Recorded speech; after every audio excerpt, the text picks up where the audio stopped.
प्रिय विद्यार्थियों, हमने इससे पहले भारतीय दर्शन के स्वरूप में विविधता के भाग 1 में भारतीय दर्शन के विकास के स्वरूप में ही जो विविधता है और विशेष रूप से आस्तिक और नास्तिक दर्शन की बात की थी। आज हम इसके अन्य पक्षों की चर्चा करेंगे। दर्शन में तत्व मीमांसा, ज्ञान मीमांसा और आचार शास्त्र ये महत्वपूर्ण विषय हैं जिस पर हमें भिन्न भिन्न विचारकों के भिन्न भिन्न मत दिखाई देते हैं। जब आप भारतीय दर्शन के स्वरूप को देखते हैं तो यहाँ भी पाते हैं कि हम जिन आस्तिक और नास्तिक संप्रदायों की या दर्शन की शाखाओं की बात करते हैं उनमें भी तत्व मीमांसा, ज्ञान मीमांसा और आचार शास्त्र की दृष्टि से विचारों की विविधता दिखाई देती है। तत्व मीमांसा, जैसा कि आप नाम से जानते हैं कि यह दर्शन शास्त्र की वह शाखा है जिसमें रियलिटी या सत्य के बारे में अध्ययन किया जाता है और जगत, आत्मा और ईश्वर इसके संबंध में चर्चाएं तत्व मीमांसा के अंतर्गत की जाती हैं। जब हम विभिन्न दर्शनों के तत्व मीमांसीय विचारों को पढ़ते हैं तो हम देखते हैं कि सबके तत्व मीमांसीय विचार अपनी अपनी विशिष्टता रखते हैं। जैसे पहला स्कूल जो आप पढ़ेंगे वो है चार्वाक दर्शन, और आप ये देखेंगे कि पूरे भारतीय दर्शन में ये जड़वादी दर्शन है। तो जब इसकी तत्व मीमांसा की बात करते हैं कि इसके अनुसार रियलिटी क्या है, इसके अनुसार वास्तविकता क्या है, तो ये जड़ पदार्थ को ही वास्तविक मानता है। और जिसे हम चेतना कहते हैं वो भी ये मानता है कि जड़ पदार्थ से ही स्वभाववश जो है उसकी उत्पत्ति होती है। तो इस प्रकार से जड़ पदार्थ के अतिरिक्त या भौतिक पदार्थ के अतिरिक्त चार्वाक दर्शन किसी और सत्ता को नहीं मानता। इसलिए तत्व मीमांसा की दृष्टि से हम चार्वाक दर्शन को भौतिकतावादी या जड़वादी दर्शन भी कहते हैं। जब आप जैन दर्शन को पढ़ेंगे तो आप वहां पाएंगे कि वहां जीव और अजीव यानी जड़ और चेतना दोनों को स्वीकार किया गया है। तो जैन दर्शन जो है इस दृष्टि से जो है वह जड़ पदार्थ के साथ साथ आध्यात्मिक सत्ता या चेतन सत्ता को भी स्वीकार करता है। जब आप बौद्ध दर्शन के तत्व मीमांसीय विचारों को देखेंगे तो आप देखेंगे कि वहाँ किसी प्रकार की ऐसी सत्ता जिसका नित्य स्थायी वजूद हो उसको स्वीकार नहीं करता। वो ये मानता है कि जो सत्य है वो क्षण भर के लिए होता है। जो सत्ता है उसका स्वरूप क्षणिक है और फिर वो नेक्स्ट जो है अगले कार्य को जन्म देकर जो है कारण नष्ट हो जाता है। फिर वो कार्य फिर कारण बन जाता है और एक नए कार्य को जन्म देता है। तो इस प्रकार से जैन दर्शन नहीं, बौद्ध दर्शन में जो आप सत्य के संबंध में विचार पढ़ेंगे वहाँ कारण कार्य की श्रृंखला आपको दिखाई देगी, किसी नित्य सत्ता का स्वरूप दिखाई नहीं देगा। फिर आप जब सांख्य दर्शन को पढ़ेंगे तो वहाँ पर आपको प्रकृति और पुरुष इस तरह का द्वैतवाद देखने को मिलेगा। जो प्रकृति तत्व है उसे आप अनात्म या विषय रूप में जानते हैं और जो पुरुष तत्व है वो आत्म है और विषय या ज्ञाता रूप में जानेंगे। इसी प्रकार से जो आस्तिक दर्शन में दूसरे दर्शन है, न्याय है, वैशेषिक है और मीमांसा है, वहाँ आप बहुत सारे पदार्थों की चर्चा पढ़ेंगे। यानी वो यदि मूल तत्व की जब बात की जाए तो दो से अधिक मूल तत्वों को स्वीकार करते हैं, इसलिए वो बहुतत्ववादी कहलाते हैं। जब आप वेदांत में आचार्य शंकर का दर्शन का अध्ययन करेंगे तो आप पाएंगे कि वहाँ विशुद्ध अद्वैत की बात की गई है, यानी सिर्फ एक ही तत्व की सत्ता है, उसके अतिरिक्त और कोई दूसरा नहीं है। यदि जगत में हमको अनेक प्रकार की वस्तुएं दिखाई देती हैं, अनेक प्रकार की सत्ताएं ऐसा हमको प्रतीत होता है, तो भी उनकी सत्ता जो है वो वास्तविक नहीं है। वास्तविक सत्ता एकमात्र ब्रह्म तत्व की है। तो इस प्रकार से आप भारतीय दर्शन में ये पाते हैं कि एक तत्वमीमांसीय विचारों में ही इतनी विविधता है कि हमें जड़वादी दर्शन भी मिलता है, हमें द्वैतवादी दर्शन भी मिलता है, क्षणिकवादी जो है सत्ता की बात भी यहाँ कही गई है और यहाँ बहुतत्ववाद और अद्वैतवाद की भी चर्चा की गई है। तो हम ये कह सकते हैं निष्कर्ष रूप में कि तत्व मीमांसा की दृष्टि से भी भारतीय दर्शन में विचारों की विविधता है। इसी तरह से जब हम कारणता के सिद्धांत की बात करें, आप सभी जानते हैं कि कारणता का प्रत्यय जो है वो विज्ञान में भी स्वीकारा जाता है और दर्शन में भी। आप किसी भी घटना को देखते हैं तो आप उसकी व्याख्या देने का प्रयास करते हैं और मन में एक सहज ही प्रश्न उठता है कि ये घटना कहाँ से घटी, इस घटना के मूल में क्या कारण है। या किसी वस्तु में परिवर्तन देखते हैं तो आपके मन में विचार आता है कि अब ये वस्तु किस रूप में परिवर्तित होगी, यानी इससे उत्पन्न कार्य क्या होगा। तो जगत में जब हम घटनाओं की व्याख्या करते हैं तो कारण और कार्य का विचार जो है वो बहुत ही महत्वपूर्ण विचार है। इस कारण कार्य के सिद्धांत के या कारणता के सिद्धांत के संबंध में भारतीय दर्शन में भी बहुत गहन विचार विमर्श हुआ है और सभी दर्शन सभी दर्शनों ने जो है अपने अपने अनुभव से अपनी अपनी जो दार्शनिक युक्तियां हैं उनसे अलग अलग प्रकार के कारणता के सिद्धांतों का समर्थन किया है। जब आप चार्वाक दर्शन की को पढ़ेंगे तो आप देखेंगे, और आपको ये जब चार्वाक दर्शन पढ़ेंगे तो प्रश्न पत्र की दृष्टि से भी बड़ा महत्वपूर्ण ये एक प्रश्न है कि चार्वाक दर्शन कारण कार्य संबंध का खंडन किस प्रकार से करता है। तो आप ये देखेंगे कि वहाँ कारण कार्य संबंध को नहीं माना है, पर चूंकि दर्शन है तो ऐसा नहीं है कि हमने यूं ही नहीं मान लिया, हमें पर्याप्त तर्क देने पड़ेंगे, युक्तियां प्रस्तुत करनी पड़ेंगी। तो चार्वाक दर्शन जो है वो कार्य कारण के संबंध का खंडन करते हुए युक्तियां प्रस्तुत करता है, जिसका जो है दार्शनिक दृष्टिकोण से बहुत महत्व है। और चार्वाक दर्शन कारणता के संबंध में यानी जगत की वस्तुएं कैसे बनती हैं इसके संबंध में स्वभाववाद को स्वीकार करता है। इसी तरह से बौद्ध दर्शन, जैसे अभी पिछले वाली स्लाइड में हमने क्षणिकवाद की चर्चा की कि जो है सत्ता जो होती है वो एक क्षण जो है रहती है और फिर अगले क्षण को पैदा करके उस क्षण की कारण क्षण वाली सत्ता जो है वो नष्ट हो जाती है, और कार्य क्षण रहता है, फिर पुनः वो सापेक्ष रूप से कारण बन जाता है और कार्य को जन्म देता है। तो इस प्रकार से कारण कार्य की श्रृंखला जगत में चलती है। तो यहाँ पर जो भी कार्य है वो अपने कारण के सापेक्ष है, और कारण जो है वो अर्थ क्रिया कार्य, तो ऐसा सत्ता का लक्षण माना जाता है कि कार्य को उत्पन्न करके फिर वो असत हो जाता है। तो बौद्ध दर्शन जो है एक तरह से सापेक्ष कारणतावाद को स्वीकार करता है। इसी तरह से सांख्य दर्शन बड़ा महत्वपूर्ण सिद्धांत देता है सत्कार्यवाद, यानी कार्य जो है वो हमेशा सत होता है, हमेशा रियल होता है। यानी आप ये कहेंगे कि भाई कारण से कार्य बनते हुए हम देखते हैं, तो कार्य कैसे हमेशा रियल हो सकता है, पहले तो उसका अभाव था अब नया बना है। पर सांख्य दर्शन के भी आप तर्क पढ़ेंगे कि वो समझाएंगे कि नहीं, कार्य जो है वो अपने छिपे हुए रूप में कारण में रहता है। पर न्याय दर्शन जब पढ़ेंगे तो वो बिल्कुल इसका विपरीत है, वो इसकी आलोचना भी करेगा, और आपको पढ़ने में बहुत इंटरेस्ट आएगा कि इंडियन फिलॉसफी में यदि आप किसी सिद्धांत का खंडन करते हैं तो उसके लिए भी तर्क देंगे, और अपने सिद्धांत का मंडन करते हैं तो उसे भी आप तार्किक युक्तियों के साथ प्रस्तुत करेंगे। तो न्याय दर्शन जो है वो ये नहीं मानता कि कार्य जो है कहीं छुपे रूप में रहता है या पहले से कारण में विद्यमान रहता है। न्याय कहेगा नहीं, कार्य जो है वो बिल्कुल नवीन उत्पत्ति है। तो ये आपको बहुत ही एक रोचक डिबेट जो है आगे चलकर सत्कार्यवाद असत्कार्यवाद के संबंध में पढ़ने को मिलेगी। और जो जैसे ये सभी दर्शन है इनमें सब कोई ऐसा नहीं कहता कि जो कार्य बन रहा है वो वास्तविक नहीं है, पर जब आप आचार्य शंकर का अद्वैत मत पढ़ेंगे तो एक नया विचार पढ़ेंगे कि जो कार्य है वो कारण की जो है वो वास्तविक परिणाम न होकर जो है प्रतीति रूप में वो आपको इस तरह से प्रकट होता है। तो वहां पर ये है कि ब्रह्म ही एकमात्र सत्ता है। अब हमको प्रतीति जो है भिन्न स्वरूप की हो सकती है, वस्तुतः तो उसका जो स्वरूप अस्तित्व है वही सत है। तो शंकराचार्य का विवर्तवादी यानी यहाँ पर जो है प्रतीति को स्वीकार किया है, वास्तविक परिवर्तन को स्वीकार नहीं किया है, ऐसा मत भी पढ़ने को मिलेगा। तो इस प्रकार से आप देखेंगे कि भारतीय दर्शन की विविधता में हमको कारणता के भिन्न भिन्न सिद्धांत देखने को मिलते हैं। इसी तरह से जब हम दर्शन शास्त्र की एक महत्वपूर्ण शाखा ज्ञान मीमांसा की बात करते हैं, हमने आरंभिक लेक्चर्स में आपको बताया भी था कि ज्ञान मीमांसा वह शाखा है जिसमें ज्ञान के स्वरूप, सीमा, प्रकार इनकी चर्चा होती है। और भारतीय दर्शन में इसके अंतर्गत प्रमाणों की चर्चा है, क्योंकि ज्ञान के साधन जो है वो प्रमाण है।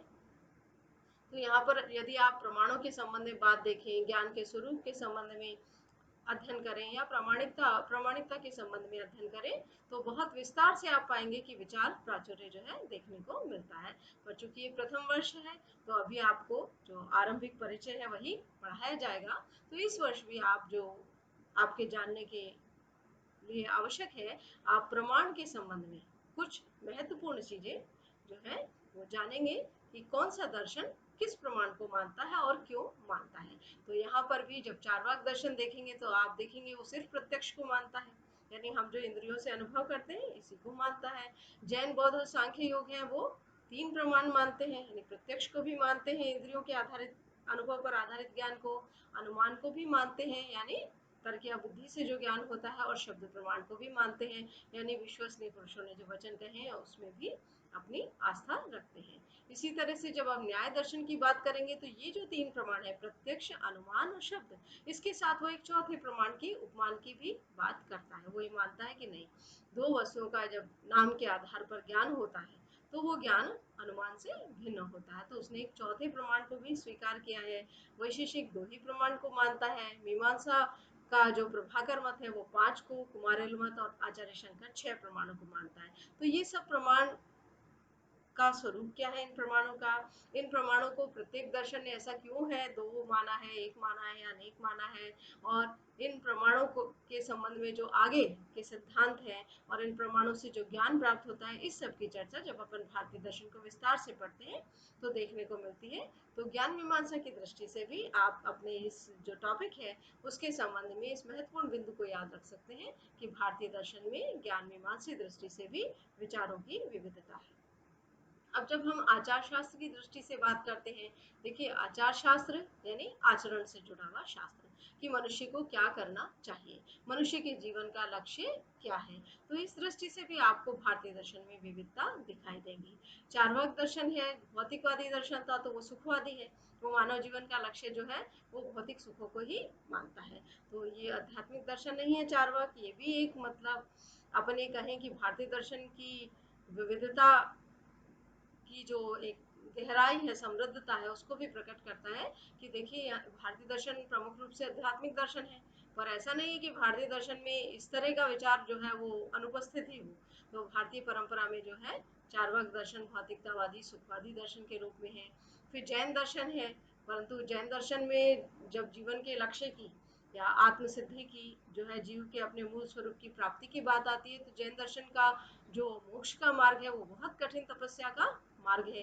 जबकि उसके बाद जब अपन बौद्ध दर्शन की बात करते हैं तो वहां पर आप देखेंगे कि महात्मा बुद्ध जो है कठिन तपस्या की मार्ग के बजाय एक ऐसा मार्ग सुझाते हैं जो मध्यम प्रतिपदा का है, यानी बहुत ना तो ज्यादा कठोरता है और ना ही उसमें किसी प्रकार की स्वच्छंदता या उच्छृंखलता है।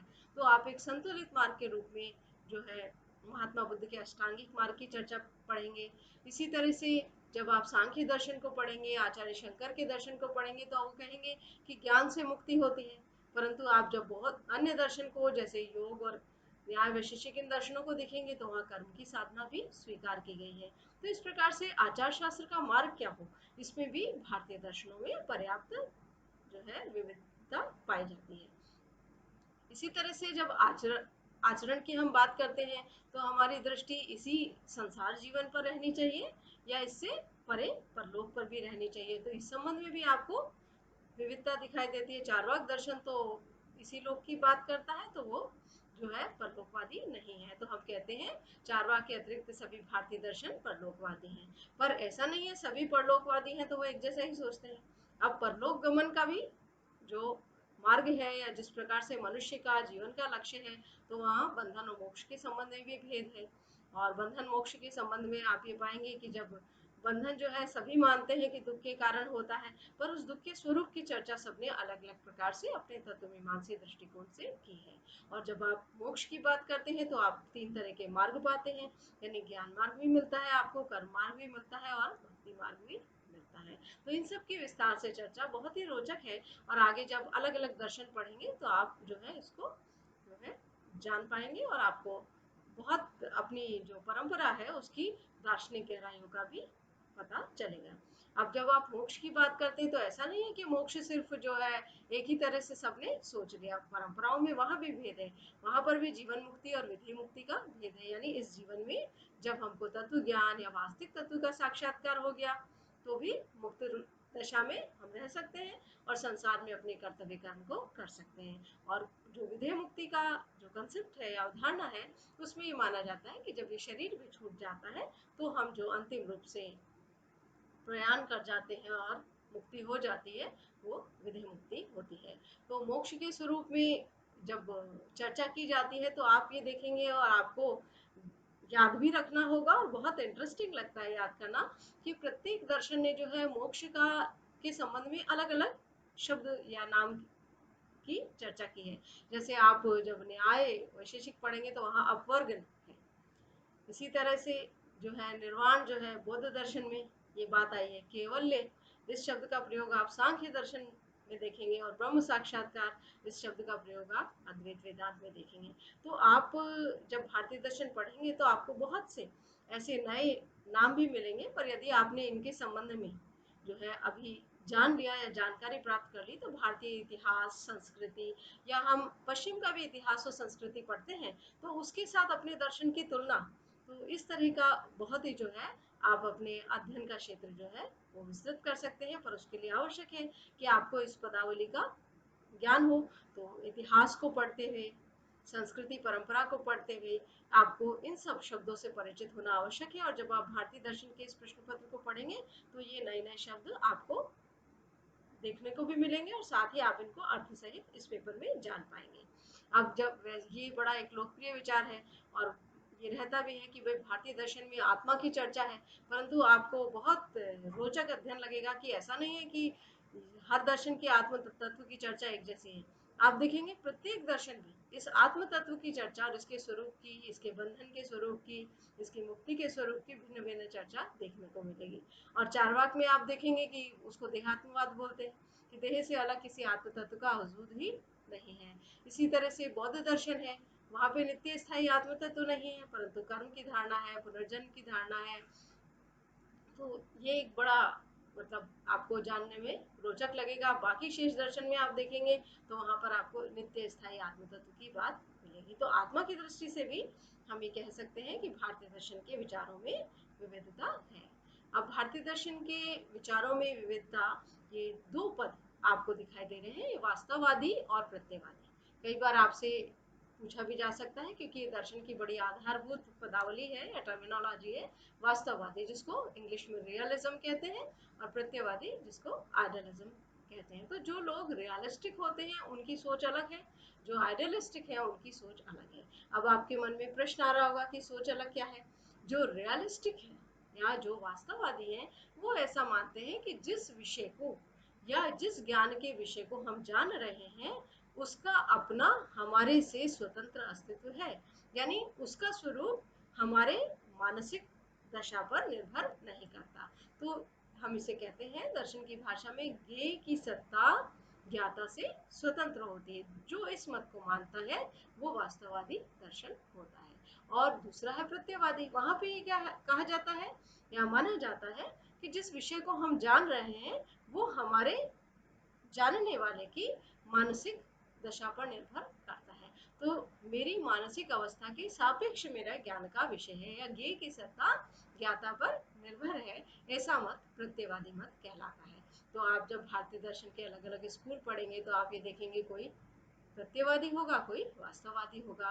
जैसे प्रत्ययवादी विचारक जो है, विशेष रूप से आप दो पढ़ेंगे, एक बौद्ध विज्ञानवादी हैं और आचार्य शंकर हैं। बाकी सभी दर्शन में हम ये देखते हैं कि भौतिक जगत के स्वतंत्र अस्तित्व को या उसके वजूद को जो है वो स्वीकारा किया गया है।